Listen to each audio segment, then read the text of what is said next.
حضور نے کیا فرمایا؟ فرمایا ضربۃ علی فی یوم الخندق افضل من عبادت الثقلین۔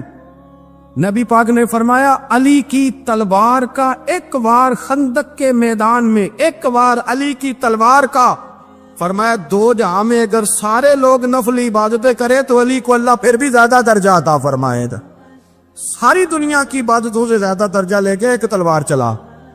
نبی پاک صلی اللہ تعالی علیہ وسلم کی نگاہ فیض سے جن لوگوں کی تربیت ہوئی اور پھر انہوں نے اپنے علم سے، اپنی حکمت سے، اپنی دانائی سے اور اپنی بے پناہ جرت اور بہادری سے دنیا میں بہترین نمونہ چھوڑا، ان میں سے ایک بڑا نام حضرت مولا علی شیر خدا کا ہے۔ بالعموم ہم یہ دیکھتے ہیں کہ جو لوگ بہت زیادہ بہادر ہوتے ہیں نا، میدانوں کے ہوتے ہیں، لڑنے، جہاد کرنے، جد و جہد کرنے کا مزاج رکھتے ہیں، ان کا علم سے شغف نہیں ہوتا، پڑھنا لکھنا، دانائی کی بات کرنا، حکمت کی بات کرنا ان کا کام نہیں ہوتا، وہ تو میدان کے لوگ ہیں۔ اور جو لوگ کتاب کے، علم کے، اس معاملے کے ہوتے ہیں، ان میں کئی دفعہ ایسا ہوتا ہے اللہ ماشاءاللہ کہ وہ لوگ کتاب کے تو ہوتے ہیں، علم حکمت کے تو ہوتے ہیں، لیکن میدان کے اندر تلوار لے کے بنفس نفیس شامل ہونا ان کے بس کی بات نہیں ہوتی۔ لیکن تاریخ میں حضرت مولا علی شیر خدا ایک عجیب فضیلت والی شخصیت ہیں کہ وہ اگر علم کی بات کریں تو ان سے زیادہ دانا کوئی نہیں، حکمت کی بات کریں تو ان سے زیادہ بہترین بات کرنے والا کوئی نہیں، ان کے پاس بیٹھا جائے تو انسان کی تربیت کرنے والا ان سے اچھا مربی نظر کوئی نہیں آتا۔ یہ ساری باتیں بھی مسلمہ ہیں، لیکن اگر وہ تلوار لے کے میدان میں نکل آئیں تو دیواریں ہلتی رہتی ہیں اور در کانپ جاتا ہے، اور علی کا نام سن کے اب بھی خیبر کانپ جاتا ہے۔ تو ایک تو حضرت علی شیر خدا رضی اللہ تعالیٰ عنہ کی زندگی میں یہ دو باتیں کہ علم، حکمت، دانائی، جذبہ، شوق جہاد کے لیے، اور پھر میدان کے اندر ثابت قدمی، اور تیسری بات جو بڑی متاثر کن ہے اور اپنی طرف کھینچتی ہے وہ یہ ہے کہ ان کی سادگی، ان کا عجز، ان کا خلوص، ان کا بالکل نارمل زندگی گزارنا، عام لوگوں کی طرح اپنے روزمرہ کے معاملات کو سر انجام دینا۔ جو آدمی کسی غیر معمولی حیثیت کا مالک ہو جاتا ہے نا، اس کا اٹھنا بیٹھنا عام لوگوں جیسا نہیں رہتا، اس کا کچھ نہ کچھ پروٹوکول ہو جاتا ہے، کچھ نہ کچھ اس کی آؤ بھگت ہو جاتی ہے، دو چار لوگ اس کے لیے کھڑے ہونے لگ جائیں تو اس کے ذہن میں بھی بات آتی ہے کہ میں کچھ چیز ہوں، اللہ معاف فرمائے۔ لیکن بالکل ایک سادہ زندگی، عام لوگوں کے لیے دستور عمل، یہ تین باتیں بڑی متاثر کن ہیں۔ آپ دیکھیے، سب سے پہلے تو ایک بات سمجھیں، اللہ تعالیٰ نے قرآن مجید میں فرمایا کہ ان الذین آمنوا وعملوا الصالحات سیجعل لهم الرحمن ودا، فرمایا بے شک وہ لوگ جو ایمان لائے اور جنہوں نے نیک اعمال کیے، رحمان لوگوں کے دلوں میں ان کی محبت پیدا فرما دے گا۔ حضرت عبداللہ ابن عباس رضی اللہ تعالیٰ عنہ فرمایا کرتے تھے اس آیت کا پہلا مصداق حضرت علی شیر خدا ہیں۔ کیوں؟ اس لیے کہ حضرت علی شیر خدا فرماتے ہیں، بخاری مسلم میں فرماتے ہیں، مجھے قسم ہے اس ذات کی جس نے زمین چیر کے دانا پیدا کیا ہے، مجھ سے رحمت عالم صلی اللہ علیہ وسلم نے وعدہ فرمایا کہ علی یاد رکھنا تم سے صرف مومن ہی پیار کرے گا، اور جس سینے میں تمہارا بغض ہوگا وہ سینہ مومن کا نہیں منافق کا ہوگا۔ تم سے مومن پیار کریں گے، مومنوں کے دلوں میں کشش ہوگی تمہارے لیے، ان کے سینے کشادہ ہوں گے تمہارے حق میں۔ حضرت مولا علی شیر خدا کی محبت، ان کا نام آئے تو دل ٹھنڈا ہو جائے، آنکھوں میں روشنی آئے، چہرہ روشن ہو جائے، تو مانا یہ ہے کہ ایمان مضبوط ہے دل میں۔ اور اگر بندہ کمزور ہونے لگ جائے، اگر اس کی کیفیات کوئی اور رنگ پیش کرے، تو مانا یہ ہے کہ ایمان سینے میں مضبوط نہیں ہے۔ حضرت علی شیر خدا سے حضور کا جو قربت کا تعلق دیکھیں، کچھ لوگ ایسے ہوتے ہیں کہ جن سے قربت ہوتی ہے. آپ نے کبھی دیکھا ہے ہر بندے سے مل کے بندہ رو نہیں سکتا, ہر بندے کو دیکھ کے رونا آتا نہیں, لیکن کچھ لوگوں سے روح ملتی ہے نا کسی کی, تو ویسے کبھی وہ بندے مل جائے نا, دل کردا ہے تینوں سامنے بٹھا لاں تے درد پرانے چھیڑا. کچھ لوگ ایسے ہوتے ہیں جن کے ساتھ حضور تشریف فرما ہیں, حضرت علی شیر خدا کہیں گئے ہوئے ہیں, تو محبوب کیا فرماتے ہیں؟ فرماتے ہیں اللہ اس وقت تک میرے پاس حضرت اسرائیل کو نہ بھیجنا جب تک میں علی سے ملاقات نہ کر لوں. دعائیں ہو رہی ہیں کہ میری جب تک ملاقات نہ ہو جائے میرا جانے کا وقت نہ آئے. مشکات میں حدیث موجود ہے. تو سرور کائنات علیہ السلام کا جو ان کے ساتھ قربت ہے, حضور کا جو ان سے پیار ہے, حضور نے ہر مہاجر کو ایک انصاری کا بھائی بنایا. انصار کے اندر حضور نے بھائی چارہ قائم فرمایا, اور یہ تاریخ کا وہ والا بھائی چارہ ہے جس کی نہ اس سے پہلے کوئی مثال ہے, نہ قیامت تک دوبارہ کوئی مثال دی جا سکتی ہے. بھائی جب سگے بھائی جب شادی شدہ ہو جاتے ہیں نا, تو ان کی اپنی اپنی جیبیں ہو جاتی ہیں, اپنی اپنی گفتگو ہو جاتی ہے. 6 ماہ کے بچے کے بارے میں بھی وہ کہنے لگ جاتے ہیں میں نے بچوں کا بھی تو کچھ بنانا ہے نا. انہیں بالکل اب وہ چیزیں نظر آنی بند ہو جاتی ہیں جس میں والدین اور بہن بھائی شامل ہوتے ہیں. وہ کہتے ہیں میرے بھی تو بچے ہیں. لیکن یہ بھائی چارہ مہاجرین اور انصار کا اتنا زبردست اور معنی خیز ہے, تو حضور نے بھائی چارہ قائم فرمایا. سگے بھائیوں کو وراثت دینا مشکل ہوتا ہے. بڑا کہہ رہا ہوتا ہے کمائی تو میں نے کی تھی, چھوٹا کہہ رہا ہوتا ہے کہ باہر تو پہلے میں گیا تھا, جھگڑے. لیکن یہ تاریخ اسلامی کا وہ بھائی چارہ ہے کہ جن میں برادری, قبیلہ, رنگ, نسل, علاقہ ایک نہیں ہے, پر ہزاروں قومیں وجود میں آئیں. دہر میں خشک و تر کے رشتے سے ہم نے بنیاد دوستی رکھی, یاد خیر البشر کے رشتے سے. اور اقبال نے جن انداز میں اس مضمون کو بیان کیا ہے وہ انداز ہی نرالا ہے. اقبال فرماتے ہیں خاص ہے ترکیب میں قوم رسول ہاشمی. بننے میں کوئی خاص, ان کی ترکیب ہی کوئی خاص ہے. حضور نے بھائی بھائی بنا دیا. اب بھائی جن کو دینی اسلامی مذہبی بھائی بنایا ہے, وہ دوسرے بھائی کے بارے میں کیا ذہن رکھتا ہے؟ وہ کہتا ہے کہ میرے بھائی میرا کاروبار بھی یاد آ تیرا, جائیداد بھی یاد ہی تیری, چونکہ تو میرا بھائی ہے تو تو رسی لے کے پیمائش کر لے, میں اپنا گھر بھی بانٹ کے آدھا تجھے دینا چاہتا ہوں.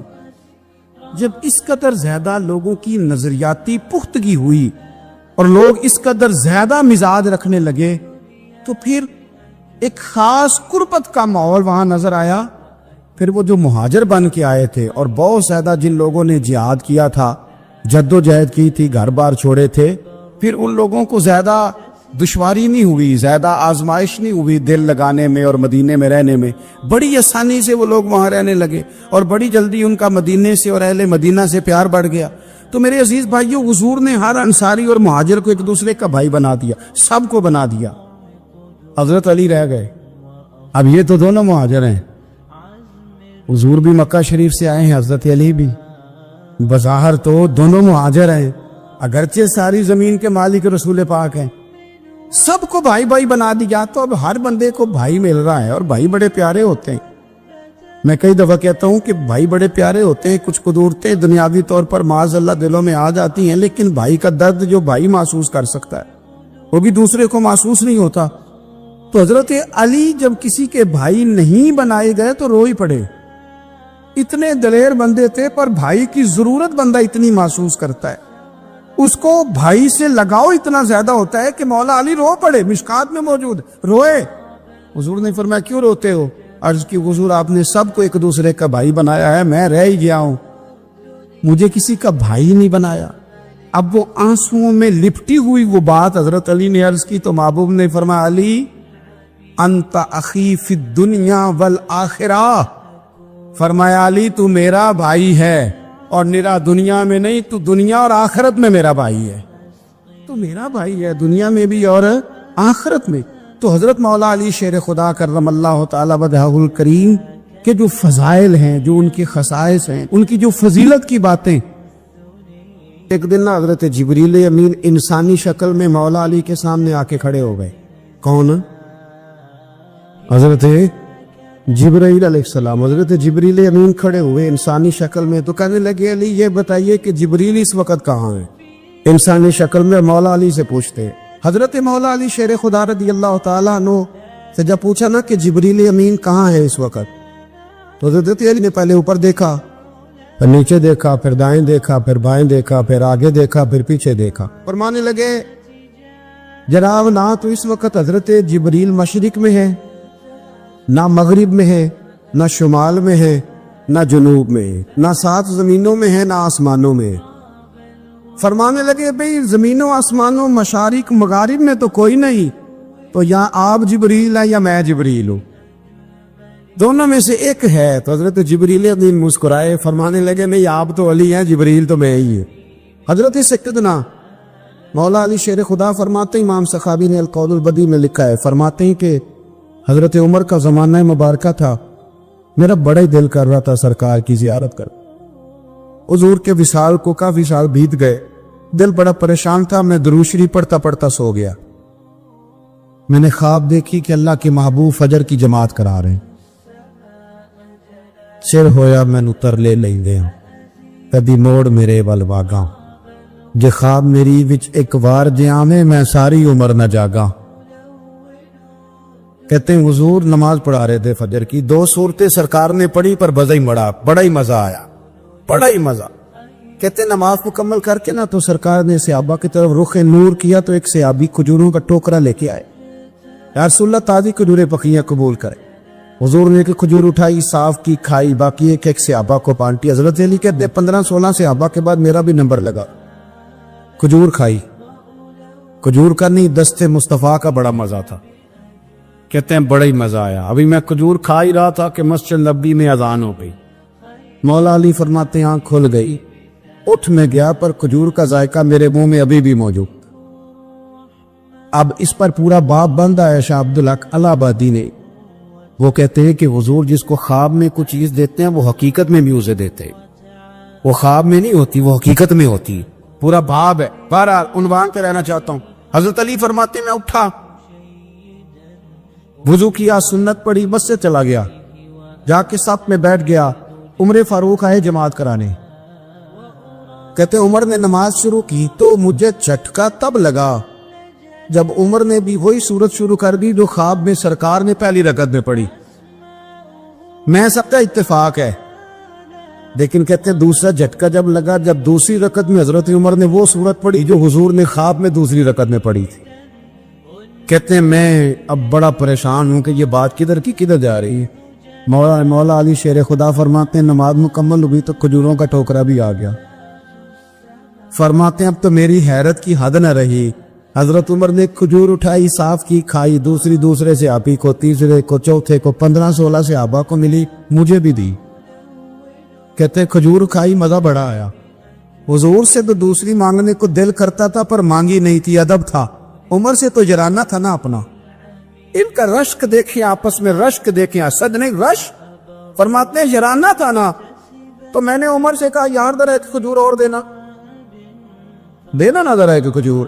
تو کہتے ہیں جناب عمر فاروق نے کھجور اٹھائی، صاف بھی کی، میں سمجھا ملنے لگی ہے، اٹھائی بھی، صاف بھی کی، اور دوسرے صحابی کی طرف ہاتھ بڑھایا، میری طرف دیکھ کے ہلکا سا مسکرائے، فرمانے لگی علی ایسے نہ کر، اگر رات کو نبی پاک سے دوسری لیتا تو میں بھی سویرے تجھے دوسری دے دے۔ حضور سے دوسری لی نہیں، نبی پاک سے دوسری مانگی نہیں تو میں کیسے دے دوں؟ خواب میری وچ آیا سی ماہی تے میں او دے گل وچ پا لیاں باواں، ڈر دی ماری اکھ بھی نہ کھولا، ڈر دی ماری اکھ کیوں گیا یہ رات وصال دے والی، ربا اے رات مکن نہ دیویں، اے رات مکن نہ دے، ڈر دی ماری میں اکھ بھی نہ کھولاں کتے پھر بچھڑ نہ جاواں۔ میرے رسول پاک کے غلام رشک کرتے تھے، رشک۔ حضرت علی کہتے ہیں میں رویا تو عمر بھی رو پڑے، کہنے لگے علی جو رات تجھے نواز کے گئے وہ میرے اوپر بھی کرم فرما کے گئے۔ رشک کرے خدا را، چھوڑ دیں حسد کرنا، چھوڑ دیں ایک دوسرے سے جلنا۔ اب تو آپ یقین کریں تین دار لوگوں کا، اہل حق لوگوں کا جواب در جواب، جواب الجواب، اس طرح ہم نے الجھایا ہے چیزوں کو کہ نہیں آنے والا آدمی کہتا ہے کہ دین کی اصل بات اصل میں بتا کون ہوا، تو میلہ لگ گیا ہے، کوئی کہانی سنا رہا ہے، کوئی بات کر رہا ہے، اس کو غلط کہہ رہا ہے، کوئی بندہ ایسا ہے ہی نہیں جو بالکل ٹھیک ہو۔ تمہارے حسد نے اتنی تباہی کر کسی کے حق میں خیر والی بات، جب آپ حسد کریں گے تو بے سکون رہیں۔ دوسری بات یہ، بے سکون بندہ پتہ کون رہتا ہے؟ میں نے یہ بھی آیت پڑھی، یا الا بذکر اللہ تطمئن القلوب، اللہ فرماتے ہیں یاد رکھو، خبردار ہو جاؤ، اللہ کا ذکر کرو گے تو دلوں میں چین ہو۔ پتہ بے سکون کون رہتا ہے؟ جو نتیجہ اپنی مرضی کا مانتا ہے۔ عقیدہ توحید اسلامی عقائد کی جان ہے۔ جب آپ نے کہا لا الہ الا اللہ محمد الرسول اللہ صلی اللہ علیہ وسلم، اس کا معنی یہ ہے کہ اب میں اپنے آپ کو نہ اپنے اللہ کے حوالے کرتا ہوں۔ اب رب غریبی میں رکھے پھر بھی میں راضی ہوں، بیماری میں رکھے پھر بھی راضی ہوں، صحت میں رکھے پھر بھی، اولاد دے تو پھر بھی راضی، نہ دے تو سمجھے میری بات۔ یہ توحید ہے۔ ہم نہ ٹھیک ہونا چاہتے، دوست اکثر آ کے کہتے ہیں کہ وظیفہ بتائیں، طبیعت ٹھیک نہیں رہتی، تو انہیں کہتے ہیں سورہ فاتحہ پڑھو، کہتے ہیں بڑی دیر سے پڑھ رہا ہوں پر شفا نہیں ہو رہی، تو میں کہتا ہوں پھر آپ اللہ کی رضا پہ راضی ہو جائے، پھر اللہ کی رضا پہ راضی رہنا بھی تو سیکھو نا، راضی رہنا بھی تو سیکھو۔ بہت ساری بے سکونی اس بات کی ہے کہ ہم چاہتے ہیں میری مرضی کا سکون ہو، میری مرضی کا گھر ہو، میری مرضی کے بچے ہوں۔ بھئی ایسا نہ کریں، آپ اپنے حق میں اپنے رب کے فیصلوں کو قبول کریں، آپ قبول کریں اپنے مالک کے فیصلے۔ نبی رحمت صلی اللہ تعالی علیہ وسلم نے مولا علی شیر خدا اور حضرت عمر فاروق، بندے بھی حضور نے وہ چنے جو سرخیل ہیں دونوں، مولا علی فاروق اعظم امیر المومنین، دونوں کو بلایا اور بلا کے فرمایا یہ میرا جبہ لے جاؤ اور میرے بعد، میرے وصال کے بعد وہاں جانا کرن میں تمہیں اویس ملے گا، اسے میرا جبہ دینا۔ اور دیکھو کیا خوبصورتی ہے لفظوں میں، یہ بات ان کی شان کو کہاں سے کہاں لے گئی۔ محبوب فرمانے لگے اسے کہنا میری امت کی بخشش کی دعا کرے، اسے کہنا میری امت کی بخشش کی۔ حضرت علی المرتضیٰ کا رتبہ بھی ان سے زیادہ ہے، جناب عمر کا رتبہ بھی، اس کا مطلب ہے بڑا بھی چھوٹے سے کبھی کبھی دعا کے لیے کہہ سکتا ہے کہ یار میرے لیے دعا کر دینا۔ نبی کریم علیہ السلام نے جبہ دیا، جبہ دے کے بھیجا۔ حضرت عمر گئے ملنے، جناب مولا علی گئے، جا کے پوچھا وہ کدھر ہے، کہا وہ دیوانے سے گھومتے رہتے۔ جب ملاقات ہوئی تو حضرت اویس کرنی دوڑے آئے، جناب عمر کہنے لگے آپ کا نام اویس ہے؟ کہنے لگے ہاں عمر فاروق میرا نام اویس ہی ہے۔ پھر آگے بڑھ کے کہنے لگے علی آپ کی طبیعت مبارک کیسی ہے؟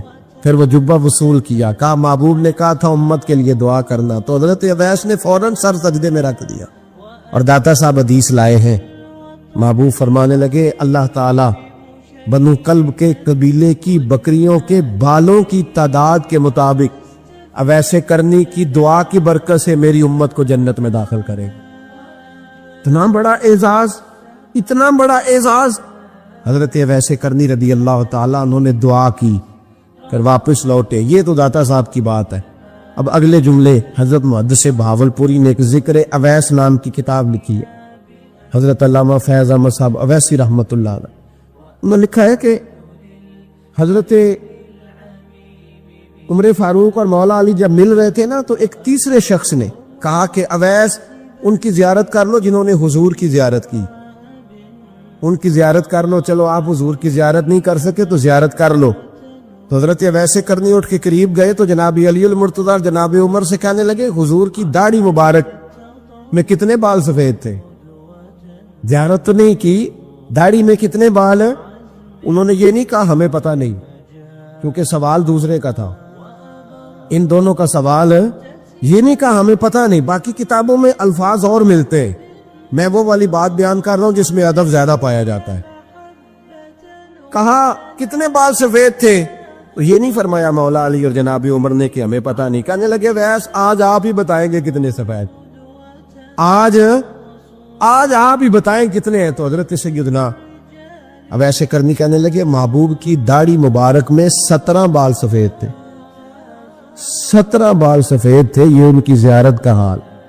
حضرت مولا علی شیر خدا رضی اللہ تعالیٰ عنہ کا عالم یہ تھا کہ باوجود غربت کے، باوجود غریبی کے، گھر میں کوئی شے، اور یہ جان بوجھ کے غربت اختیار کی تھی ورنہ تو مالک تھے کونین، باوجود فقر اختیاری کے حضرت علی رضی اللہ تعالیٰ عنہ کے دروازے سے خالی کوئی نہیں جاتا تھا.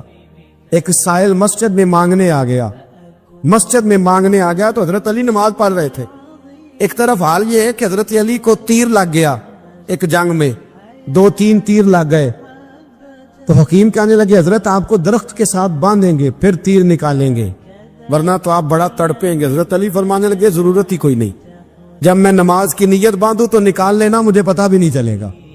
ایک طرف حال یہ ہے, ایک طرف, اور دوسری جانب کیا حال ہے. ایک مانگنے والا فقیر مدینے آیا تو صحابہ اپنی اپنی نمازیں پڑھ رہے تھے. حضرت علی بھی نماز میں تھے. نماز میں ہی رب کے بندوں کا خیال آ گیا. حضور کی حدیث میں نے سنائی تھی نا, نبی پاک فرماتے ہیں میں اللہ کی نماز پڑھ رہا ہوتا ہوں پر بوڑھے کا خیال آتا ہے تو نماز چھوٹی کر دیتا ہوں, بیمار کا خیال آتا ہے تو چھوٹی. حضرت علی کہتے ہیں مسجد میں آ کے پکارا تو میں نے سلام بھی پھیرنے کا انتظار نہیں کیا, میرے پاس چاندی کی انگوٹھی تھی, میں نے فوراً اتاری اور نماز کے دوران ہی میں نے اس کی جانب پھینک دی. فرماتے ہیں اس سائل نے جا کے حضور کو بتایا, حضور آج میں مسجد میں گیا ہوں, سب نماز پڑھ رہے تھے, کچھ ملا نہیں. حضور نے فرمایا وہاں علی نہیں تھے؟ حضور تھے. فرمایا پھر کچھ ملا؟ کہا حضور اس نے تو نماز پڑھتے پڑھتے بھی سخاوت کر دی ہے, نماز پڑھتے پڑھتے بھی سخاوت کر دی. مالاں والے سخی نہیں ہوندے. کون پیسے والے سخی؟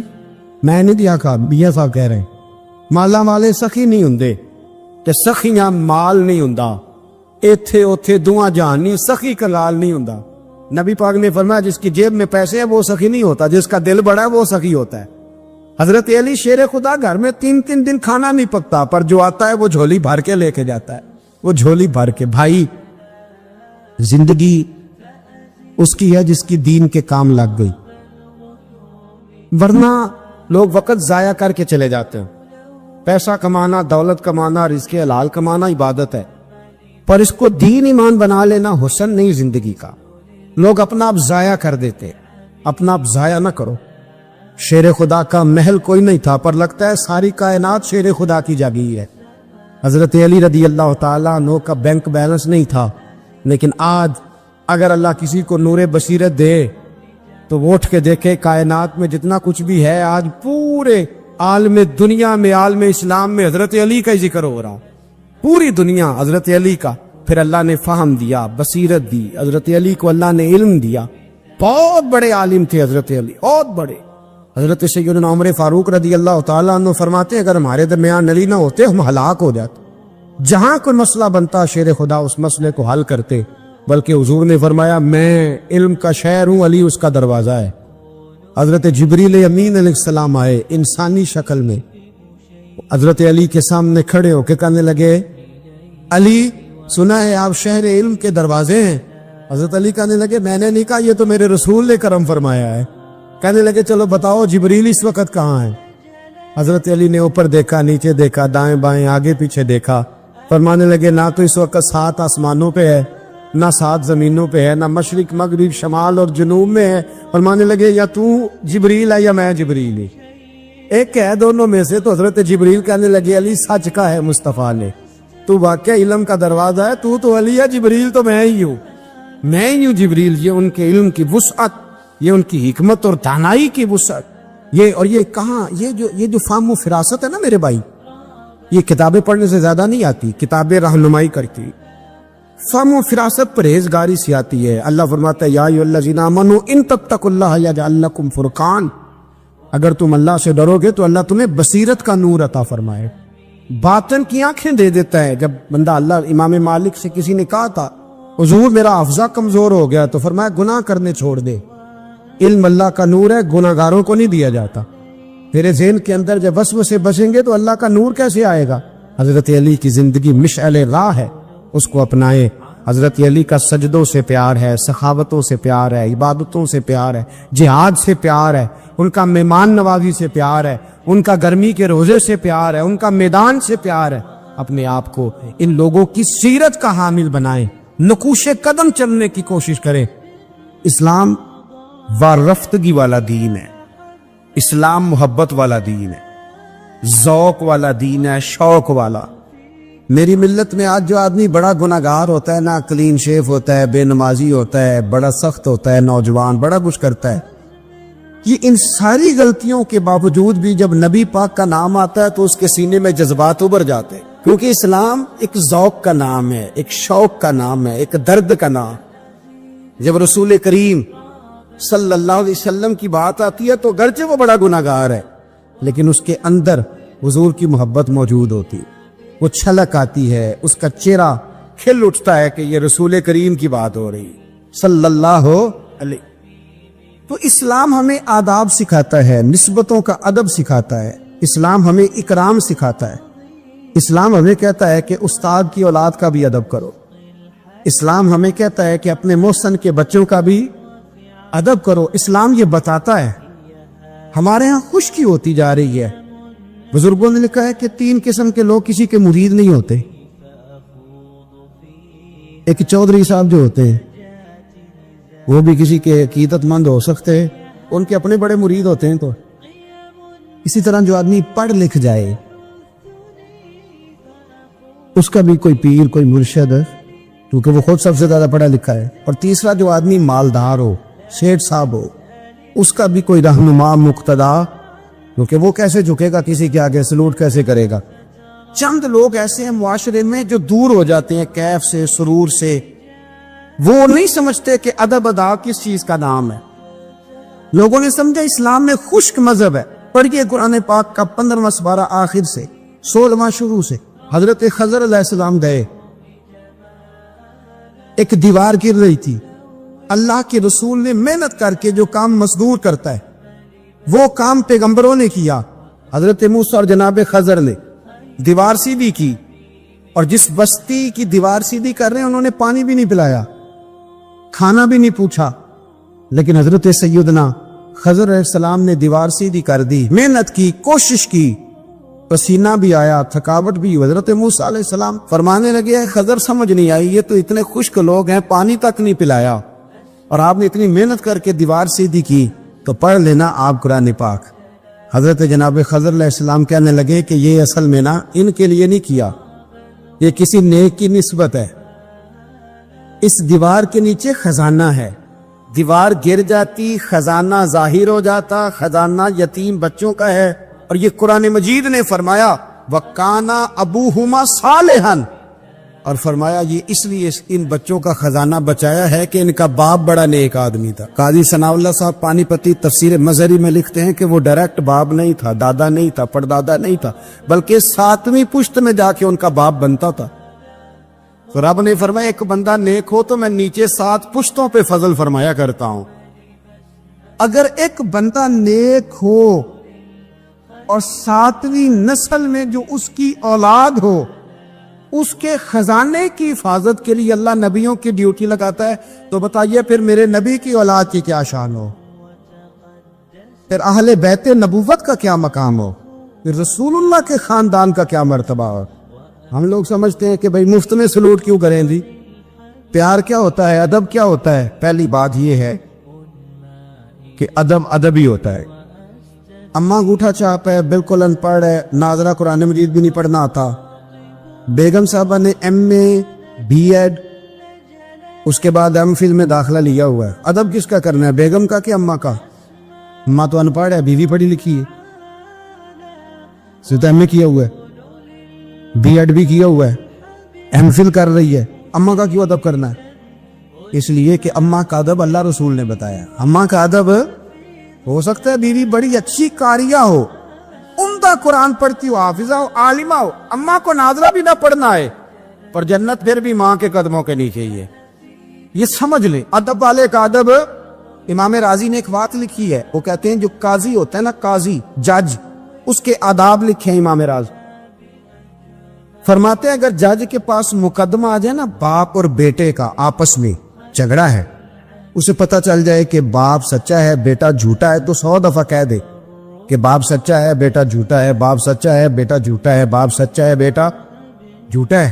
لیکن اگر اسے پتہ چل جائے نا کہ بیٹا سچا ہے اور ابا غلطی پہ ہے، اب یہ تو 100 دفعہ کہے کہ بیٹا ٹھیک کہتا ہے، بیٹا سچا ہے، بیٹا سچا ہے، پر ایک دفعہ بھی یہ نہ کہے کہ ابا جھوٹا ہے۔ حالانکہ مطلب یہی ہے اگر بیٹا سچا ہے تو پھر خود بخود سمجھ آتی ہے کہ ابا جی غلطی پہ ہے. لیکن ادب کا تقاضا یہ ہے کہ جج بھی یہ نہ کہے کہ باپ جھوٹا ہے اگرچہ وہ غلطی پر ہے, یہ تو کہہ دے کہ بیٹا, اس لیے کہ ادب والے کا جو مقام ادب ہے وہاں ادب کیا جائے, جو مقام اکرام ہے وہاں اکرام, وہاں آپ خشک نہیں بنیں گے. جہاں جھکنا ہے وہاں بہرحال جھکنا ہے, جہاں سلوٹ کرنی ہے بہرحال وہاں سلوٹ کرنی ہے. جن کا ہمارے اوپر ادب لازم ہے ہم نے ان کا ادب. امام اعظم ابو حنیفہ رحمۃ اللہ علیہ ایک جنگل میں ایک باغ میں بیٹھے تھے, شاگرد ساتھ تھے, امام ابو یوسف تھے اور بھی آپ کے شاگرد تھے, تو کچھ لکھ رہے تھے. علماء جب کتابیں لکھتے ہیں تو 20 کتابیں انہوں نے کھول کے نشانیاں رکھ کے دائیں بائیں رکھی ہوتی, مختلف قسم کے نوٹس ہوتے ہیں, بڑا کچھ بکھرا ہوا تھا. شاگرد تھے, باغ کے ایک کونے میں بچے کھیل رہے تھے. وہ بچے بچوں میں سے ایک بچے کی گیند آ گئی باغ میں. بچہ گیند لینے آیا تو امام صاحب اٹھ کے کھڑے ہو گئے اور کاغذ شاغذ سارے بکھر گئے. بچہ گیند لے کے چلا گیا, شاگرد چوپ رہے, چلو دوبارہ سے کتابیں سمیٹی, ڈھونڈا سارا کچھ, پھر سے کام شروع ہوا. چند منٹ گزرے تو بچہ پھر آ گیا گیند لینے. امام صاحب پھر اٹھے, پھر سارا کوئی بکھر گیا. شاگردوں نے برداشت کیا. سارے شاگردوں میں برداشت ہی نہیں ہوتی, شاگردوں کی بھی موج ہوتی ہے. شاگردوں مریدوں کا بھی اپنا اپنا وقت ہوتا ہے خدمت کرنے کا, اپنا اپنا سٹائل ہوتا ہے ادب کرنے کا. دور بڑا منفرد آ گیا. تیسری دفعہ, چوتھی دفعہ, 5 دفعہ ہو گئی تو بس شاگردوں کی جو صبر تھا, حوصلہ, وہ جواب دے گیا. بچہ پتہ نہیں کتنی دفعہ آئے گا. جب وہ بچہ پھر آیا, امام صاحب بوڑھے آدمی تھے, گھٹنوں میں درد بھی تھی, بڑی مشکل سے اٹھتے, چیزیں ساری بکھر جاتی ہیں. وہ بچہ جب 7ویں دفعہ تو امام صاحب پھر اٹھے, تکلیف سے اٹھے. امام ابو یوسف عرض کرنے لگے, اور یہ بچہ ہے, اس کی تو ڈیوٹی لگی ہوئی ہے گیند لانے کی, تو 100 دفعہ آئے گا. تو امام صاحب فرمانے لگے, یہ 100 دفعہ آیا تو میں 100 دفعہ اٹھوں گا, آنے دو. کہ حضور کیوں آپ اٹھیں گے؟ فرمایا یہ میرے استاد کا پوتا ہے. اصلا نال جے نیکی کریے تے نسلاں تاک نہیں بھول دے. سن لو, اصلا نال جے نیکی کریے تے نسلاں تاک, ہاں بے اصلاں نال نیکی کریے تے پھول کنڈیاں نال تول دے. بے اصلاں نال, میں میرے استاد کا پوتا ہے تو اٹھوں نا, یہ 100 دفعہ ہے, میں اٹھوں گا. میں نے اس گھر سے فیض لیا ہے, یہاں ڈیوٹی کرنا میری ذمہ داری کا حصہ ہے, سوال ہی نہیں پیدا ہوتا. صحابہ کرام فرماتے نبی پاک کے اخراجات بہت زیادہ تھے, آمدن کوئی نہیں تھی بظاہر, بڑے خرچے تھی, مہمان بڑے آتے تھے, بڑے معاملات تھے, اور دین کا کام بذات خود ایک محنت ہے. ہمارے یہاں لوگ بڑا کہتے ہیں علماء, جی یہ پیر صاحب کرتے کیا ہیں؟ میں کہ تو پیر صاحب نے نوکری لوا دی. کہندے وہ فلانے مفتی صاحب ڈیوٹی کیا کرتے؟ میں کہتے ہیں دینے نو دیہڑی لے جائے کر مفتی صاحب نو, مستریاں نہ لائے, آخر روٹی تو کھا لینا. اور خدا کے بندو, جو بندہ سویرے ڈیوٹی کرنے جائے گا وہ شام کو آ کے ریسرچ کر سکے گا کتاب و سنت میں؟ وہ ایک صفحہ پڑھے گا تو سو جائے گا. اس لیے حضرت عمر فاروق نے یہ کام امت کو بتایا, فرمایا علماء کو تنخواہ دو, اور مسجد کے امام کی تنخواہ حضرت عمر نے گورنر, صوبے کے گورنر کے برابر لگائی تھی, اور خطیب کی تنخواہ گورنر سے زیادہ ہوتی. فرماتے تھے یہ ذہنی طور پر فارغ رہیں گے, سہولت میں رہیں گے تو صحیح دین پڑھیں اور صحیح کر کے پڑھائیں. اگر یہ الجھے رہیں گے کہ سویرے بل جمع کرانا ہے تو ان کے لیے بڑی دشواری ہو جائے. لیکن ہمارا ماحول کیا ہے, عالم جب تخصص کر لیتا ہے نا تو پی ایچ ڈی کے برابر ہو جاتا ہے. درس نظامی کے بعد جب تخصص کرتا ہے نا وہ 3 سال میں یا 2 سال میں, تو پی ایچ ڈی ہے. آج پی ایچ ڈی آدمی جائے نا یونیورسٹی میں لگے تو تقریباً 2.25 لاکھ کے قریب اس کی تنخواہ ہے. عالم کو کیا دیتے ہیں لوگ؟ یہ میری بات سمجھے, اس کا اور اس کا لیول تعلیم کا ایک جیسا ہے, اس کا سٹیٹس کیا ہے اور اس کا. لیکن اس کے باوجود اگر وہ کسی آسانی میں ہے تو اس بیچارے کو حساب دینا پڑتا ہے, اسے بتانا پڑتا ہے کہ گاڑی میں بیٹھتا ہوں تو کہاں سے آئی ہے, روٹی کھاتا ہوں تو کہاں سے, اس کو پھر بھی حساب دینا پڑتا ہے. اس کا نقصان یہ ہوتا ہے کہ لوگ دین میں آنا چھوڑتے. ہمارے یہاں گجرانوالہ میں ایک عالم تھے, وہ 9 بھائی عالم تھے, اب ان کے بچوں میں سے کوئی بھی نہیں بنا. کوئی بچہ کوریا میں کمائی کر رہا ہے, کوئی افریقہ میں کمائی کر رہا ہے. وہ کہتے ہیں جو شراب کا ہوا ہے ہمارا بھی تو وہی ہونا نا. کل بچے نکل گئے, ہم نے کہا جا کے محنت کرتے. نے کیا کمایا؟ نبی کریم صلی اللہ تعالی علیہ حضور کے صحابہ ادراک والے لوگ تھے, بصیرت والے. نبی پاک کے خرچے بڑے, گھر میں 9 ازواج ہیں, 4 شہزادیاں ہیں, مہمان آتے جاتے. انہوں نے ایک پروگرام بنایا کہ ہر مہینے ہم اتنے پیسے جمع کریں گے اور یہ جہاد کے لیے نہیں دیں گے، یہ مسجد کے لیے نہیں دیں گے، یہ صحابہ صفا کے لیے نہیں، یہ خالصتاً سرکار کی بارگاہ میں پیش کرے، یا رسول اللہ یہ رکھ لیں اور جہاں آپ کا دل کرے آپ اپنی ذات پر، مہمانوں پر، گھر پہ خرچ کرے۔ اچھا جی جمع تو کر لیے ہیں، تو اب حضور کو پیش کون کرے گا؟ ڈیوٹی لگی حضرت عباس کی کہ محبوب کے چچا ہیں، یہ پیش کرے گی۔ حضرت عباس وہ پیسے لے کے دروازہ رسول پہ پہنچے، سیانے بندے تھے تو لفظ بڑے سمجھداری کے ساتھ تلاش کیے، عرض کی یا رسول اللہ صلی اللہ علیہ وسلم آپ کے دن بھی ہمارے لیے ہیں، راتیں بھی ہمارے لیے، آپ دن کو ہمیں تبلیغ کرتے ہیں اور رات کو رو رو کے ہماری بخشش کی دعائیں کرتے ہیں، حضور آپ کی 24 گھنٹوں پہ ہمارا ہی حق ہے، ہمارے لیے وقف کر دیا آپ نے۔ حضور ہم ایک حرف کا، ایک جملے کا بدلہ نہیں دے سکتے، یہ تھوڑا سا نذرانہ ہے، ہمیں پتہ ہے اخراجات بڑے ہیں اور ظاہراً آمدن کے ذرائع کو نہیں تو قبول کر لیں۔ حضور کچھ جواب دینے ہی لگے تھے کہ اللہ پاک نے قرآن پاک نازل کر دیا، سورہ شورى کی آیت نمبر 23، فرمایا محبوب قل لا اسألکم علیہ اجرا، محبوب ان سے فرما دو کہ اس تبلیغ دین پر گویا طائف میں پتھر کھانے سے لے کر احد میں دانت شہید کرانے تک، لا اسألکم علیہ اجرا، میں تم سے کسی اجر کا سوال نہیں کرتا، الا المودۃ فی القربى، ہاں اگر کچھ کرنا ہے تو میرے اہل بیت سے پیار کرتے رہنا، میرے اہل بیت سے۔ یا رسول اللہ یہ کون ہے؟ فرمایا مولا علی، سیدہ فاطمہ اور ان کی اولاد حسن سے پیار کرنا، حسین سے پیار کرنا۔ میرے رسول پاک نے فرمایا فاطمہ تو بدعۃ منی، لوگوں فاطمہ کو میرے وجود سے الگ نہ سمجھنا، یہ میرے جگر کا ٹکڑا ہے۔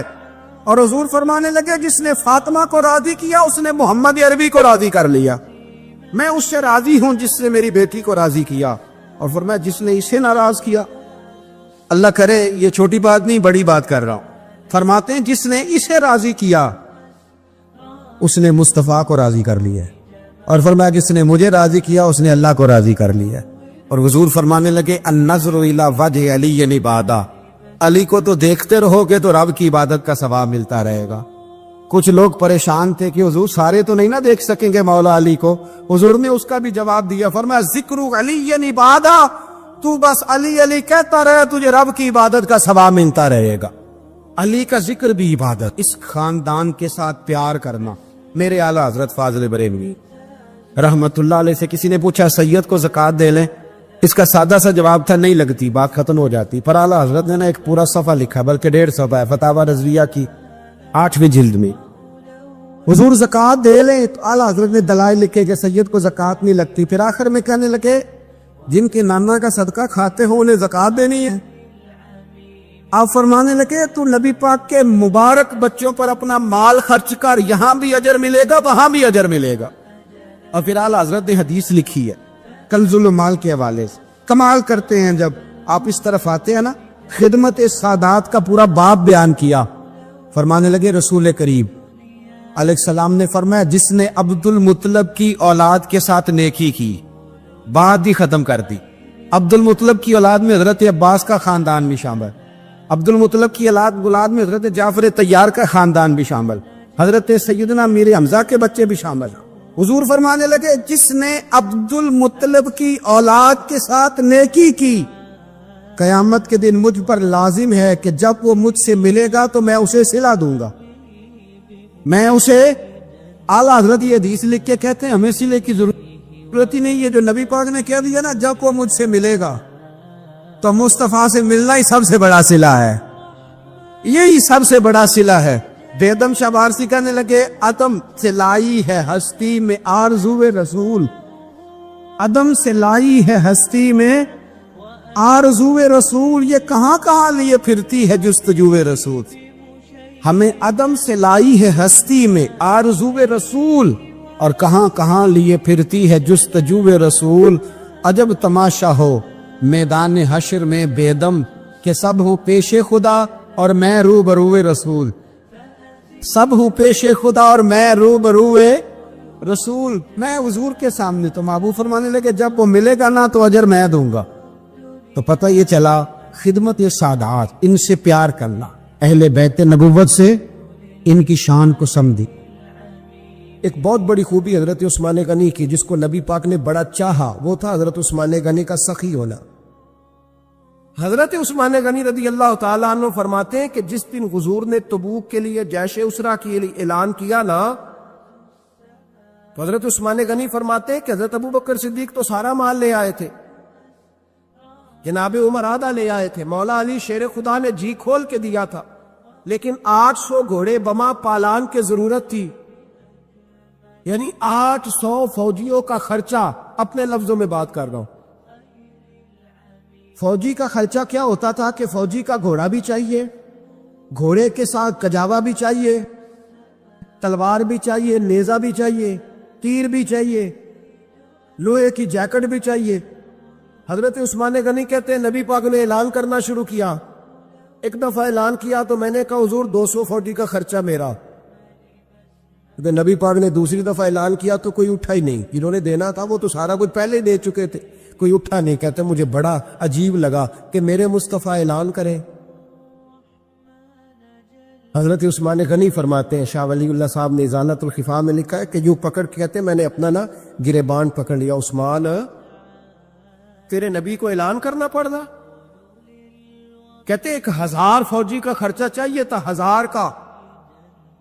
عثمان کہتے تیسری دفعہ حضور نے اعلان کیا تو کہا یا رسول اللہ 200 اور ڈال لے۔ سنو سخی کس کو کہتے ہیں؟ حضرت عثمان غنی رضی اللہ تعالیٰ عنہ فرماتے ہیں میرے پاس کل خرچہ میرے پاس 800 فوجیوں کا تھا، میں سارا کچھ بھی گھر سے لے آؤں تو 1000 میں پھر بھی پورا نہیں کر سکتا تھا، لیکن جب نبی پاک نے چوتھی دفعہ کہا نا کہ اٹھو بھائی ابھی خرچہ چاہیے، عثمان کہتے ہیں مجھے لگتا تھا میرے گریبان پھٹ جائے گا، یار میرے محبوب کو اعلان کرنا پڑ رہا ہے۔ عثمان غنی فرماتے میں اٹھ کے کھڑا ہوا، میں نے کہا حضور اب آپ نے اعلان نہیں کرنا، آپ 1000 ہی میرے کھاتے میں ڈال دیں، میں سب کا بندوبست کرا دوں گا۔ فرماتے میں نے 200 فوجی کا خرچہ پکڑ دکڑ کے پورا کیا۔ 200 کا خرچہ، غریب اصل میں اللہ سے تجارت نہیں کرتا اس لیے امیر نہیں ہوتا۔ غریب اللہ سے تجارت کرے نا، اللہ سے اس کے رستے میں 200 دے کے 70 گنا کی امید رکھے، یہاں بھی وہاں بھی، پھر امیر ہو جائے۔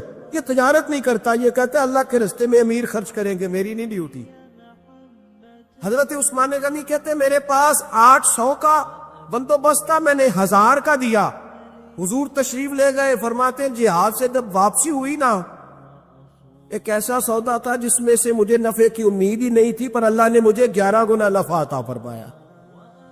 مالا والے سخی نہیں ہوندے، سخیاں کل مال، لیکن نا جنت البقیع وہ والا قبرستان جس میں کوئی دفن ہو جائے تو نبی پاک کی سفارش کا حقدار ہو گیا، وہ والا قبرستان جس کا نام ہی جنت ہے۔ وہاں نا ایک یہودی اپنے جانور باندھا کرتا تھا، تو سرکار ایک دن اس طرف گئے تو واپس آئے، حضرت عثمان غنی قریب کھڑے تھے، نبی کریم صلی اللہ تعالی علیہ وسلم نے فرمایا عثمان اس جگہ کی طرف ذرا چکر لگانا، جگہ بڑی اچھی ہے۔ عثمان غنی گئے، جگہ خرید کے واپس آ گئے۔ حضور نے فرمایا ہوا ہے عرض کی حضور خرید آیا ہوں، فرمایا میں نے تو چکر لگانے کا کہا تھا۔ کہا یا رسول اللہ آپ نے یہ بھی تو فرمایا تھا جگہ بڑی اچھی ہے، تو جس کو آپ نے اچھا کہہ دیا یہودی کے پاس تو نہیں نہ رہنی چاہیے، تو میں نے خرید دی۔ شرم نہیں آتی لوگوں کو حضرت عثمان کے بارے میں بات کرتے، جس قبرستان میں سیدہ پاک بی بی صاحبہ حضرت فاطمہ الزہرا آرام کر رہی ہے، وہ زمین حضرت عثمان نے تحفہ دی ہے۔ حیا نہیں آتی بات کرتے، شرم نہیں آتی؟ یہ صدقہ سیدہ فاطمہ کا ہی ہے، انہیں کے لیے اللہ نے تحفہ دیا، اور اس کے پیسے حضرت عثمان غنی نے ادا کیے۔ پھر اس قبرستان میں سیدہ پاک نے آرام کیا، پھر اسی قبرستان میں عثمان ابن مظعون نے آرام کیا، پھر اسی قبرستان میں حضرت حلیمہ سعدیہ لیٹی ہوئی ہے، اسی قبرستان کے اندر نبی پاک کی زوجہ سیدہ عائشہ آرام کرتی، پھر اسی زمین پر میرے محبوب کے پیارے نواسے امام حسن آرام فرما۔ حضرت عثمان غنی رضی اللہ تعالیٰ عنہ کے بارے میں بات کرتے تیری زبان نہیں کانپتی؟ ان کو بات کرتا ہے جن کے تحفے اہل بیت نبوت نے قبول فرمائے اور وہاں آرام کرنا انہوں نے پسند کیا، اتنا بڑا جرت مند ہو گیا تو۔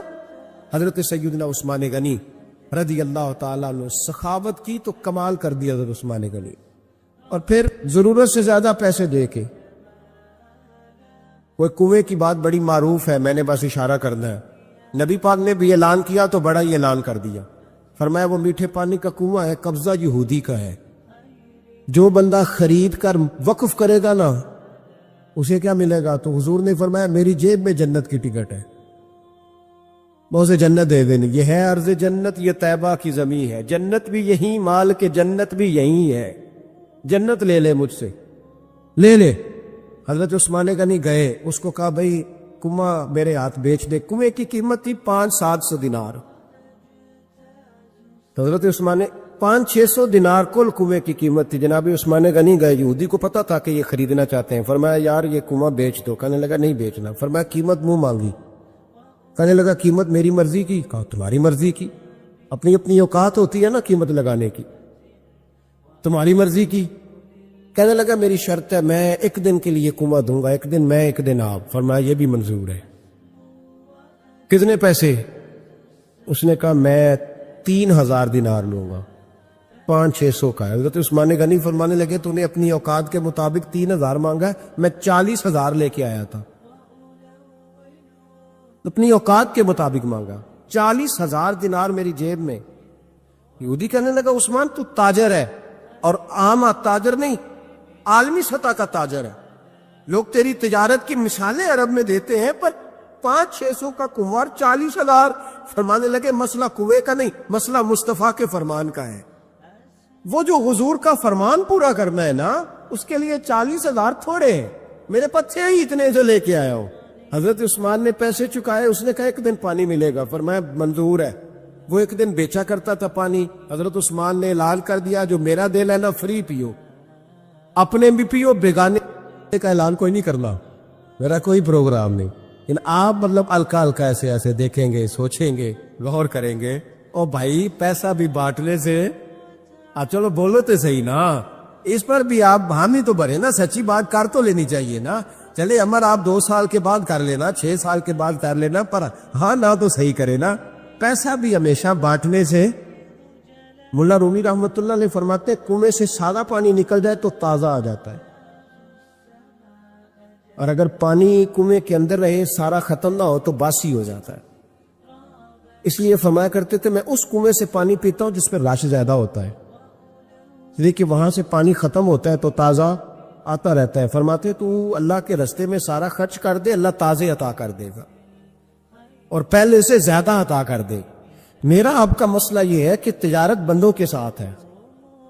بندوں کے ساتھ جو تجارت ہے نا، بندے کنجوسی کر جاتے ہیں. بندے کا تو صحیح کام چل جائے تو پارٹنر کو فارغ کر دیتا ہے تو فارغ ہے. اور اگر کبھی کسی کی دکان میں کوئی کرایہ دار اچھا اس کی دکان چل جائے تو مالک کہتا ہے تو جا، اب دکان میں نے خود کھول لی ہے، وہ فارغ کر دیتا ہے. بندوں کا تو مزاج. اور اللہ تبارک و تعالیٰ سے جب تجارت ہوتی ہے نا، میں نے ایسے لوگ دیکھے جن کے گھروں میں لاکھوں روپیہ ماہانہ آتا ہے، غربت نہیں جاتی. ان کو سوچنا چاہیے کہ کثرت والا پیسہ آیا ہے پر برکت والا نہیں آیا.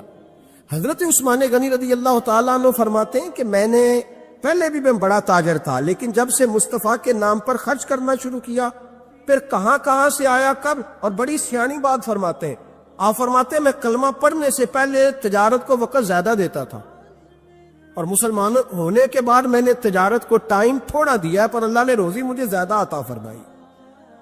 اس لیے برکت پر ہماری توجہ نہیں رہی، غیبی خزانوں پر خیال ہم نے چھوڑ دیا ہے. غیبی خزانوں سے جو چیز ملتی ہے وہ زیادہ ملتی، جو مادی ذرائع سے ملتی ہے وہ چیز کم ہوتی. حضرت عثمان غنی پر الزام لگا جب آپ کا دور حکومت تھا. یہ یاد رکھیں کہ سب سے زیادہ الزامات حضرت عثمان غنی پہ لگائے گئے. جن بندوں کے قد کاٹ زیادہ ہوتے ہیں ان کے خلاف پراپوگنڈے بھی لمبے چوڑے ہی ہوتے ہیں. بڑی بڑی بات یاد رکھنا. کہا گیا کہ حضرت عثمان لوگوں کو نوازتے بڑھائے، بڑا دیتے حضرت عثمان غنی. تو حضرت عثمان غنی فرمایا کرتے تھے حکمران تو میں آج بنا ہوں تو میں تو پہلے بھی بڑا دیتا تھا، وہ کس خزانے سے دیتا تھا. آپ جواب دیا کرتے. دیکھیں ذرا، لاکھوں لوگ حج کرنے آتے تھے، پر حضرت عثمان غنی حج کرنے جاتے تو اعلان کر دیتے کہ کوئی حاجی حج کے موقع پر آ کے کھانا نہ پکائے، سب کو کھانا عثمان غنی اپنی جیب سے دیا کرے. مینا میں لنگر خانہ ہوتا تھا حضرت عثمان غنی کا، مینا میں فرماتے تھے کھاؤ حاجیو جتنا کھا سکتے، اور پھر حضرت عثمان غنی کا اعلان تھا، خدام کو کہتے تھے میں آخر میں کھاؤں گا، پہلے میرے سارے آنے والے حاجیوں کو کھلایا جائے۔ ایک مجھ سے ایک دوست نے سوال پوچھا 4-5 دنوں کے، کچھ سوال ایسے ہوتے ہیں جو بندے کو چوراہے پہ لا کے کھڑا کر دیتے ہیں، زندگی میں نہ بھولنے والے سوالات ہوتے ہیں۔ ایک شخص نے سوال پوچھا، کہنے لگا اوکاڑ دینی اور مذہبی گھرانہ ہے، اوکاڑے سے تعلق ہے، میرے ساتھ محبت کا رشتہ ہے۔ کہنے لگے بیٹی کی شادی کر دی ہے راولپنڈی میں، آپ کی بھی بیٹی ہے میری بھی بیٹی ہے، بیٹی کی شادی کر دی ہے راولپنڈی میں، اب بچی چند دن رہنے آئی ہے، پوچھنا یہ ہے کہ نماز پوری پڑے گی کہ قصر پڑے گی؟ تو میرا تو اس نے کام کر دیا، ہاتھ دھو گئی، رو رو کے برا حال۔ میں نے کہا یار تو بند کر دے فون، رات کو بتاؤں گا۔ کیا پوچھ لیا یار تو؟ بیٹی مسافر نہیں ہوتی، بیٹی تو مہرانی ہوتی ہے باپ کے گھر کی۔ وہ بیٹی مطلب کیسے بتاؤں کہ دل کرتا ہے کہ بیٹی وہ صرف ہنسے، وہ روئے کبھی نہ، یہ دعا ہوتی ہے۔ تو نے اتنا بڑا سوال کیوں کیا؟ بہرحال علماء کو کچھ چیزوں کے جواب دینے پڑتے ہیں۔ میں نے کہا میں رات کو بتاؤں گا۔ رات کو پھر فون آیا کہ آپ کو بڑی جلدی جواب دینے کے عادی ہیں تو دیر کیوں کر دی؟ تو میں نے کہا یار جواب تو میرے پاس تھا لیکن ہمت نہیں تھی ابھی۔ تو میں نے کہا کہ اگر تو بیٹی آئی ہے والد کے گھر میں اور ابا جی کا پروگرام ہے اسے جائیداد میں سے حصہ دینے کا، تو پھر تو بیٹی نماز پوری پڑے گی، لیکن اگر ابا جی نے علیحدہ کر کے انگوٹھا لگوانا ہے تو پھر بیٹی مسافر ہے۔ اگر ابا جی نے اس کو علیحدہ کر کے انگوٹھا لگوانا ہے نا کہ دے دے بھائیوں کو، خیر ہے تیری شادی پہ خرچہ کر دیا ہے، اگر ابا جی کے دل میں نے کہا یہ ابے سے فتویٰ پوچھ لو، اگر ابا جی کے دل میں چور ہے نا کہ بیٹی کو دینا کچھ نہیں، تو پھر بیٹی نے نماز قصر پڑھنی ہے، اس لیے کہ پھر وہ وہاں حصے دار۔ اس کی دلیل حضرت عثمان غنی رضی اللہ تعالیٰ عنہ حج کے لیے تشریف لے گئے تو لوگوں نے حضرت عثمان غنی سے کہا کہ نبی پاک بھی قصر نماز پڑھتے تھے، حضرت عمر بھی حج کے موقع پر قصر پڑھتے، حضرت ابو بکر بھی، آپ کیوں پوری پڑھتے؟ فرمایا ان کا مکے میں گھر کوئی نہیں تھا، میرے تو پورے کے پورے باغ ہیں، تو میں یہاں مسافر نہیں ہوں، میں یہاں مقیم ہوں، تو اگر تو بیٹی کا حصہ بھی ہے ابا جی کے گھر میں تو پھر وہ نماز پوری پڑے گی۔ لیکن اگر ابا جی نے اللہ تعالیٰ خیر فرمائے بیٹوں کے حق میں فیصلہ سنا دیا ہے اور انہوں نے بیٹی سے کہہ دیا ہے کہ چھوڑ، جو بیٹیاں حصہ لیتی ہیں ان کے بھائی نہیں ملتے تو نہ ملے بھائی، کوئی عرض نہیں، ضروری ہے ظالم بھائیوں سے رابطہ رکھنا جو کھا جائے بہنوں کا حصہ۔ والد ظالم ہے، ظالم ہے باپ، بیٹے کو حصہ دیتا ہے بیٹی کو نہیں دیتا۔ اور یہ 1.5 مربے والے جاگیردار کی بات نہیں کر رہا جس کا 4 مرلے کا مکان ہے، اس کی بیٹی کا بھی حصہ بنتا ہے۔ کیوں کھاتے ہیں بیٹیوں کا حصہ؟ ڈر نہیں آتا اللہ تعالیٰ سے؟ کیوں کھاتے ہیں لوگ بیٹیوں کا حصہ؟ جب اللہ رسول نے رکھا ہے تو کیوں کھا جاتے؟ اور پھر کہتے ہیں جناب بڑا پیار ہے بیٹی سے، رونے دھونے کے لیے پیار ہے۔ تو یاد رکھے حضرت عثمان غنی رضی اللہ تعالیٰ عنہ کا لنگر چلتا تھا۔ تو میرے بھائی ایک اور بہت بڑی خوبی حضرت عثمان غنی کی، تیسری، وہ یہ تھی کہ آپ میں اللہ نے بہت زیادہ حیا رکھی تھی۔ آج نا اگر آپ ناراض نہ ہو تو ہماری حکومتوں میں جو بدتمیز زیادہ ہوتا ہے اس کا عہدہ زیادہ ہوتا ہے، اس کو اچھا عہدہ ملتا ہے جو بدتمیزی زیادہ کرتا ہے۔ اور ہمارے ہاں نوجوان سمجھتے ہیں کہ کھل کے پھرنا، کھل کے کھانا، مرضی کا لباس پہننا۔ ہمارے ایک بزرگ فرمایا کرتے تھے جب سے پیسے لوگوں کے پاس زیادہ آئے ہیں لباس چھوٹے ہو گئے، پیسہ زیادہ آ گیا کپڑے جسموں پہ سکڑ گئے۔ لوگ سمجھتے ہیں کہ بس جو دل میں آئے کہہ دینے کا نام جمہوریت ہے، آزادی رائے ہے۔ حضرت عثمان غنی رضی اللہ تعالیٰ عنہ شرم و حیا کے پیکر تھے، بڑا پیسہ تھا، بڑا کچھ تھا، لوگ ڈرتے تھے، سردار بھی تھے، جو چاہتے کر سکتے، روب طاری ہوتا۔ لیکن عثمان غنی کو جب بھی کوئی دیکھتا تھا کسی کونے میں بیٹھے نظر آتے، چھپے ہوئے، پیچھے، شرم و حیا، نفاست پسندی، بڑھ بڑھ کے آگے ہونا، ہر ویڈیو میں شامل ہونے کی کوشش کرنے کا نام پیار نہیں ہے۔ نفاست پسند جو لوگ ہوتے ہیں وہ اکثر چھپے ہوئے ہوتے ہیں، ان کا پتہ ہی نہیں ہوتا لوگوں کو کہ پیچھے دراصل ہے کون۔ دیکھیے نا بڑی معروف حدیث ہے صحیح مسلم میں، نبی پاک صلی اللہ علیہ وسلم آرام فرما رہے تھے، حضور نے تامت مبارک باندھی ہوئی تھی، لیٹے ہوئے تھے سرکار. تو جب آدمی لیٹتے تھے نا، ہمارے بزرگ بھی جب لیٹتے ہیں تو تامت کو سمیٹا کرتے تھے تو گھٹنوں تک آ جاتی. دیکھا نا آپ نے، گھٹنوں تک تامت آ جاتی جب لیٹتے. تو سرکار بھی لیٹے تھے، پردے کی ابھی آیتیں نہیں آئی تھی. دروازے پہ دستک ہوئی. حضرت عائشہ صدیقہ عرض کرنے لگی، یا رسول اللہ میرے ابا جان جناب ابو بکر صدیق آئے. حضور نے فرمایا بلا لو. حضرت عائشہ کہتی ہیں وہ آ کے بیٹھ گئے، حضور لیٹے رہے. پھر دستک ہوئی. اب کون ہے؟ کہ سیدنا فاروق اعظم. کہا عائشہ آپ ساتھ والے حجرے میں چلی جاؤ. اما جی وہاں چلی گئی. تھوڑی دیر کے بعد حضرت عمر آئے، حضور لیٹے رہے. جناب عائشہ کہتی ہیں پھر دستک ہوئی. اب کون ہے؟ فرمایا عثمان غنی. نبی کریم نے فرمایا اسے کہو ذرا ٹھہر جائے. حضرت عثمان ٹھہرے تو حضور اٹھ کے بیٹھے، تہمت مبارک کو ٹھیک کیا، پھر اپنے کرتے مبارک کو سیدھا کیا، پھر دستار کو سیدھا کیا. فرمایا اب بلاؤ عثمان غنی کو. حالانکہ جاہو جلال حضرت عمر کا زیادہ ہے، حالانکہ وقار مقام حضرت صدیق اکبر کا زیادہ ہے. اب بلاؤ عثمان غنی کو. حضرت عثمان غنی رضی اللہ تعالیٰ عنہ آئے، بیٹھے، بات چیت ہوئی، تینوں چلے گئے. حضرت عائشہ صدیقہ کہتی ہے میرے ذہن میں سوال رہ گیا. میں نے عرض کی یا رسول اللہ صلی اللہ تعالیٰ علیہ وسلم، وہ دو لوگ آئے، آپ بیٹھے رہے، عثمان آئے تو آپ نے اہتمام کیا. کیا لفظ ہے، اور لفظوں میں تاثیر ہے، اور جملے دو کہے نبی پاک نے لیکن کتنا بڑا ان کا مرتبہ بیان کیا. فرمایا عائشہ میں اس شخص سے حیا نہ کروں جس سے اللہ کے فرشتے بھی حیا کرتے، میں اس سے حیا نہ کروں جس سے اللہ کے فرشتے بھی حیا کرتے. حضرت عثمان غنی فرمایا کرتے تھے میں نے جب سے حضور کا چہرہ دیکھا ہے دوبارہ پلٹ کے اپنی شرمگاہ بھی کبھی نہیں دیکھی، ویا میں نے اپنی آنکھوں کا وضو نہیں توڑا جب سے حضور کا. فرماتے جب سے یہ ہاتھ نبی پاک کو بیعت کے لیے دیا ہے پھر گندگی میں نہیں جانے دیا میں نے سیدھا ہاتھ. حضرت عثمان غنی فرمایا کرتے تھے میں اپنے گھر کے اندر اپنے غسل خانے میں چار دیواری کے اندر بھی کپڑوں سمیت غسل کرتا ہوں. مجھے حیا کی ہے غسل خانے میں بھی کپڑے. اور سنو ایک اور بڑی بات اہم، حضرت بشر حافی کا سارا شہر قدر کرتا، پیار کرتا، اور صرف انسان نہیں جانور بھی ان کی قدر کر لے. وہ ننگے پاؤں چلتے تھے تو جانور بغداد کی گلیوں میں گوبر نہیں کرتے. پھر اب کریم کا بندہ جا رہا، اللہ کے ولیوں کی تو جانور بھی حیا کر رہے. وہ بغداد کا ایک تاجر کہتا مجھے نہیں جی بابا اچھا لگتا. کچھ لوگ ہیں نا سٹائل ذرا ہٹ کے، یعنی سب سے الگ بات کرنی ہے، علیحدہ بولی بولنی، مجھے نہیں بھی تمہیں کیوں نہیں اچھے لگتے. کہنے لگا جی یہ جمعے والے دن نا جمعے کے فرض پڑھ کے چلے جاتے ہیں، باقی نماز نہیں پڑھتے مسجد میں. مسجد میں کون سی نماز پڑھنی ضروری ہے جی؟ تو باقی جس کا جہاں دل کرے وہاں آپ پابندی لگا سکتے ہیں. میرے ایک مدرسے کا طالب علم تھا تو کچھ لوگ میرے پاس آئے، کہنے لگے پیر صاحب بچہ دے دے نماز پڑھانے کے لیے. دے دیا.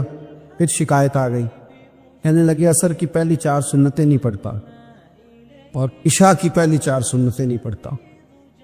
میں نے کہا واپس کر دو. کہنے لگے جی آپ تو ناراض ہو گئے. میں نے کہا یار جس چیز کی پابندی اللہ رسول نہیں لگاتے تم کیوں لگاتے ہو؟ رب رسول اگر وہ سنتیں ضروری ہوتی تو فرض کر دی جاتی. تو جس کی اللہ رسول پابندی نہیں لگا رہے، ہمارا عجیب مزاج ہے نا، اس کی ہم پابندی لگاتے. کتنی غلط بات. اور میں چاہے چوتھی رکعت میں شامل ہوں، امام صاحب پر پابندی ہے کہ نہ وہ بچہ دیکھیں نہ بیمار دیکھیں، وہ اذان سے پہلے مسجد آئیں اور جب تک آخری سیٹھ باہر نہ نکلے وہ باہر نہ جائیں. ایسے تو نہ کرو یار، کم از کم خیال کریں تھوڑا سا. ہر شخص کی ضروریات ہے جس طرح میری اور آپ کی. وہ کہتے تھے یہ فجر پڑھ کے نا فرض جمعے والے دن چلے جاتے تھے، باقی نماز نہیں، مجھے اچھا نہیں لگتا. ایک دن ایک بندے نے سمجھایا اس تاجر کو کہ یار تو اس اتنی سی بات پر ایک بزرگ پر تنقید کرتا ہے. اور ہمارا مزاج ہے 99 خوبیاں ہوں گی، ایک خامی ہوگی پر ہم خامی کا ذکر کریں گے. حالانکہ انسان ہے، ایک خامی تو رہے گی، خامی کا ذکر کریں گے. ایک دن جب بڑا سمجھایا تو وہ تاجر کہتا ہے میرے دل میں خیال آیا پتہ تو کروں بابا جاتا کہاں ہے جمعے کے فرض پڑھ کے. کہتے ہیں حضرت کے ساتھ میں نے جان بوجھ کے ان کے ساتھ نماز پڑھی. جب وہ فارغ ہوئے تو وہ جلدی سے نکلے تو میں بھی تھوڑا چپ چپ کے پیچھے پیچھے ہوا. بغداد کی ایک دکان سے انہوں نے نان خریدے. میں نے پھر بدگمانی کی، میں نے کہا اوہو پیر صاحب کو بھوک نستا آیا تھا. اس لیے سنت بھی چھوڑ دی، نوافل بھی چھوڑ دی۔ پھر وہ آگے گئے تو انہوں نے کباب، ہوٹل سے کباب لیے، تو میں نے کہا ان کی عمر دیکھو اور ذائقے دیکھو۔ پھر بدگمانی، کہتے ہیں پھر وہ جنگل کی طرف بڑھے، تو میں نے کہا مولانا لوگوں سے، مریدوں سے چھپ کے کھائیں گے، لیکن کہتے ہیں تھوڑا سا سفر طے ہوا تو ایک کچا مکان آیا، باہر سے کنڈی لگی ہوئی، حضرت بشر عافی نے خود دروازہ کھولا اور کہتے ہیں میں سوراخ سے دیکھ رہا تھا ایک فالج زدہ بوڑھے بیمار بابا جی لیٹے اور ان کے منہ سے رطوبتیں پانی کی نکل رہی۔ کہتے حضرت بشر عافی دوڑ کے آگے بڑھے، پہلے ان کو سیدھا لٹایا، پھر ایک پیالہ لیا، مٹکے سے پانی ڈالا اور پھر اپنا امامہ کھولا اور پانی میں بھگو کے تو بابا جی کا منہ صاف کیا، اور پھر پہلا لقمہ بابا جی کے منہ میں ڈال کے کھانے لگے، معاف کرنا ذرا مجھے جمعے والے دن دیر ہو جاتی ہے، ابھی تو میں نے سنتیں بھی پڑھنی ہے، ابھی تو نوافل پر ادا کرنے ہیں، جمعہ تھا تو ذرا دیر ہو گئی، ورنہ روز وقت پہ آتا ہوں۔ وہ شخص کہتا ہے میرے وجود کے رونگٹے کھڑے ہو گئے، میں کیا سوچتا تھا اور بن کیا گیا۔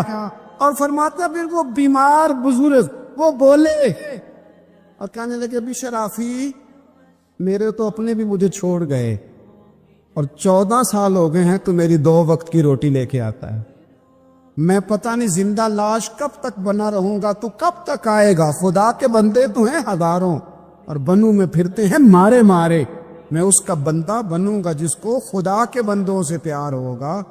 کہا 14 سال سے آ رہے ہو تک آئے گے؟ جناب بشر عافی نے اپنے ہاتھوں سے بابا جی کے آنسو پہنچے اور پھر فرمانے لگے آج کے بعد یہ لفظ نہ ادا کرنا، یہ جو سارا شہر میری عزت کرتا ہے اور جانور بھی قدر کرتے ہیں تو یہ میرے چلنے اور وظیفوں کی وجہ سے نہیں ہے، میں آپ جیسے لوگوں کی خدمت کرتا رہتا ہوں تو رب نے مخلوق کے دلوں میں میری محبت پیدا فرما دی، محبت پیدا کر۔ وہ کہتے ہیں کھانا کھلا کے حضرت بشر عافی باہر نکلے تو میں قدموں میں بیٹھ گیا، میں نے کہا مرید کر لے۔ کہنے لگے ایک شرط ہے، توجہ ہے میری بات پر، یہاں کرامت ہوتی بھی نہیں تو لوگ فیس بک پہ دے دیتے ہیں کمپنی کی مشہوری کے لیے، کیا تماشا ہے، جو باتیں چھپانے کی تھی وہ بتا رہے ہو، یہ کیا بگاڑ دیا تصوف کا رنگ، جڑے محرم راز حقیقت دے وہ تے راز حقیقت کھول دے ہی نہیں، اے جنہ ویکھیا نہیں وہ کرن گلاں، جنہ ویکھ لیا وہ تے بول دے ہی نہیں۔